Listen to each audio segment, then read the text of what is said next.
If you love ghost stories, folklore, and all things mysterious, you need to make a trip to Haunted in downtown Tullahoma, Tennessee. Just a short drive from Nashville, this family-owned Gothic shop is filled with the strange, unusual, and downright fascinating. This isn't a big box store full of mass-produced decorations. Haunted specializes in handmade curiosities, Gothic decor, metaphysical supplies, green witchcraft essentials, and unique pieces created by independent artists. Whether you're decorating or just looking for something you won't find anywhere else, Haunted is worth the trip. Visit them on 125 West Lincoln Street in Tullahoma, or shop online at hauntedstore.net. That's right, hauntedstore.net. Haunted, curated for the strange and unusual.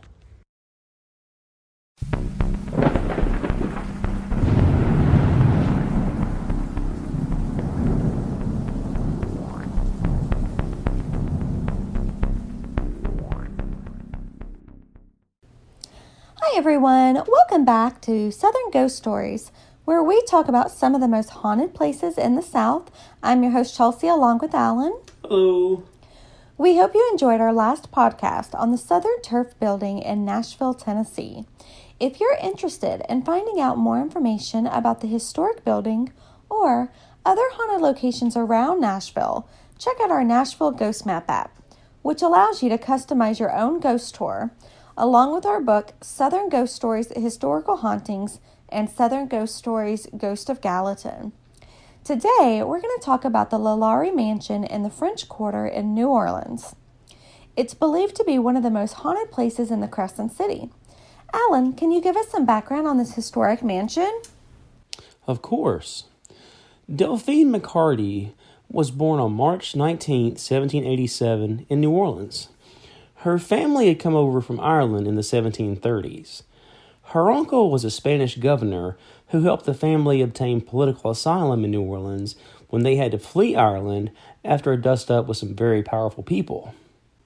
A young Delphine McCarty was the apple of every young man's eye in New Orleans due to her beauty and immense wealth.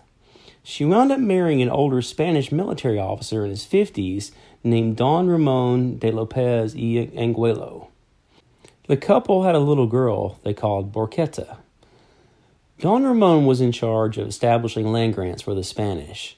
Unfortunately, he became involved in a land dispute, and he was thrown in jail and sent to Cuba, where he was murdered in prison a short time later.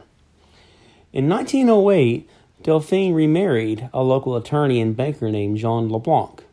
The couple had 4 children together before he died in 1916. 9 years later, Delphine married for the 3rd time to Leonard LaLaurie, a local doctor.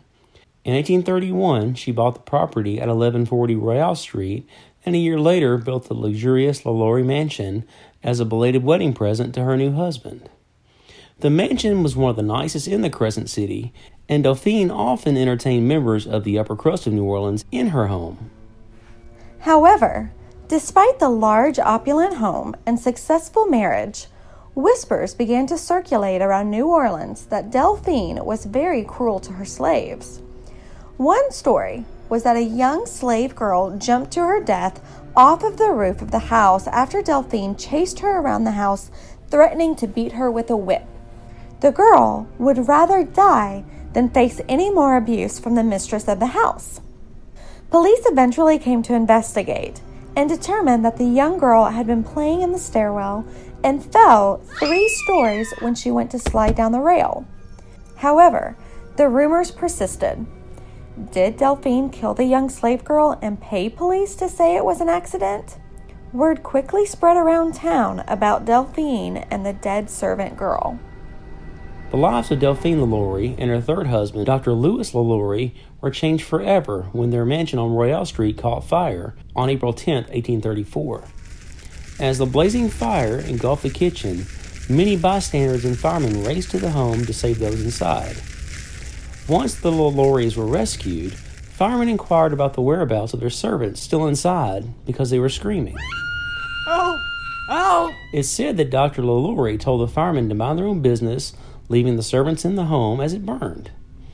The firemen ignored the doctor's advice and searched the home anyway, and what they found was pretty appalling. They found an older African-American woman chained to the stove, along with 7 other slaves hidden upstairs naked, and they were chained to the walls. They were malnourished, beaten, and even mutilated. One slave was rumored to have a hole drilled in his head. Some locals believe that Dr. LaLaurie was conducting medical experiments on them. After the fire, an investigation took place, and the elderly woman chained to the stove accused Madame LaLaurie of killing her granddaughter, who was the young slave girl that supposedly fell down the stairwell. Desperately seeking revenge and justice, the grandmother of that little girl is the one who started the fire on April 10th. As a mob of people gathered around the residence, Madame LaLaurie and Dr. LaLaurie fled New Orleans. The couple took a ferry across Lake Pontchartrain, where they boarded a carriage to Mobile, Alabama. From Mobile, the LaLauries boarded a ship to Paris. Madame LaLaurie lived in France for the rest of her life and is rumored to have been killed by a boar in a hunting accident in the late 19th century. After the LaLauries left New Orleans, the mansion was sold and became a school for young women. Ownership of the building continued to change throughout the years, and the structure became apartments, a barbershop, a saloon, a school for African American children, an inn, apartments for veterans of World War II, a furniture store, a bar, a haunted attraction, and eventually it became a residence once again when actor Nicolas Cage bought the property in 2006. That's right, Nicolas Cage, the guy who played in Ghost Rider and a lot of other films. 3 years later, he lost it to foreclosure. The house was then purchased by an anonymous buyer who chose to keep the building as a private residence.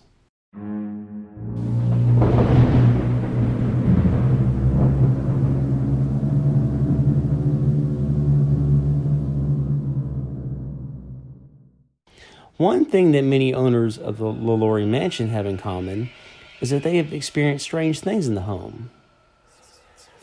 Voices, crying, footsteps, and the rattling of chains have been heard in various parts of the building. Doors seemingly open on their own, and faucets turn themselves off and on throughout the night. Housekeepers have made a bed only to find it messed up again when they turn their backs, as if someone had just slept in it. Some visitors to the home have told stories of seeing a young African-American man wearing chains calling out to them on the stairs. Visitors to the French Quarter have also claimed to see the ghost of a young male servant looking out of a second-story window late at night. Some have also claimed to see green lights darting back and forth through the windows.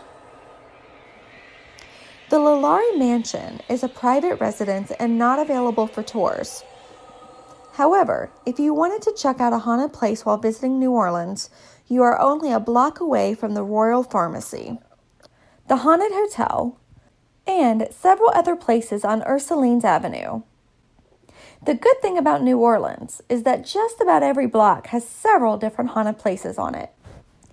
We hope you enjoyed hearing all about the LaLaurie Mansion. If you would like to learn more about the mansion or other haunted locations in New Orleans, download the New Orleans Ghost Map app in iTunes and Google Play. Also, be sure to check out our website, southernghoststories.com, along with our books, Southern Ghost Stories, Historical Hauntings, and Southern Ghost Stories, Ghost of Gallatin. Feel free to leave a comment or send us a message on our Facebook or Instagram accounts. Let us know about any creepy experiences you may have had. Also, give us some ideas on which locations you'd like to hear about on future shows. Be sure to subscribe and leave a 5-star review.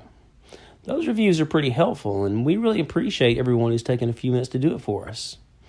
Please check back with us next time as we go back to Nashville and check out Tootsie's.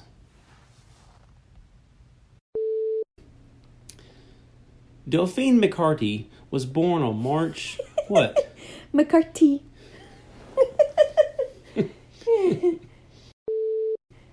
All right, we're not going to mess up anymore. We got to knock this out. She wound up marrying an older Spanish military officer in his 50s named Don Ramon de la... Oh, that's a mouthful. In 1831, she bought the property at 1140 Are you laughing at me? Nope. And a year later built the luxurious LaLaurie Mansion. Boy, that's a mouthful. You wrote it. What? You wrote it. After the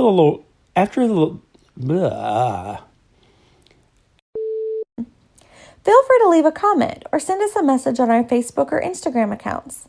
Let us know about any creepy experiences you may have had, and give us some ideas on location you'd like to hear about talk on.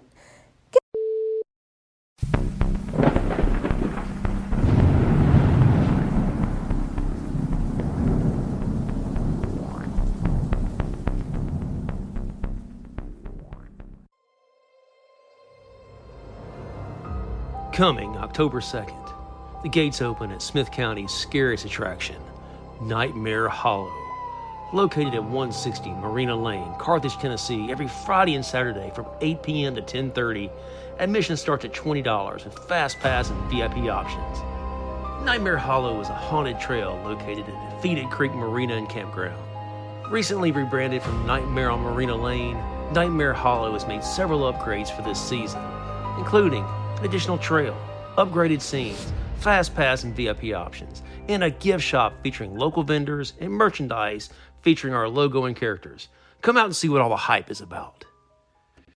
If you love ghosts, cryptids, UFOs, and everything that goes bump in the night, then mark your calendars for the West Kentucky Paranormal Expo, happening September 26th in Mayfield, Kentucky at the Mayfield Graves County Fairgrounds.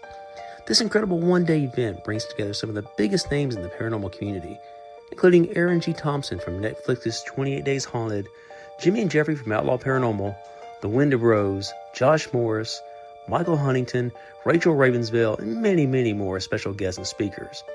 Your admission is just $15, and that gets you an all-day come-and-go wristband so you can explore at your own pace. Browse more than 35 vendors, enjoy delicious food trucks, attend speaker presentations and panels, meet investigators, hear incredible stories, and dive into the worlds of hauntings, cryptids, UFOs, and the unexplained. Whether you're a seasoned ghost hunter or just curious about the mysteries that surround us, there's something for everyone at the West Kentucky Paranormal Expo. Tickets are on sale now. For more information, visit West Kentucky Paranormal Expo on Facebook and get ready for one of the most exciting paranormal events of the year. We'll see you in Mayfield on September 26th.